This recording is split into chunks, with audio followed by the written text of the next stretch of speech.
Welcome, in front of me is HP ProBook 635 and in this video I will show you how to turn on this laptop.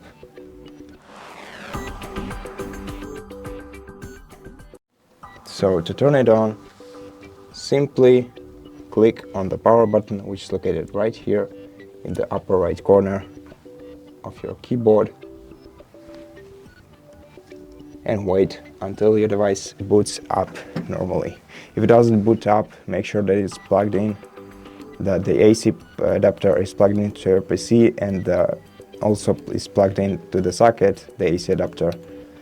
And as you can see, the laptop is successfully turned on. So that's it for this video. If you liked it, consider subscribing to our channel, leave us a like and a comment below, and I'll see you in the next one.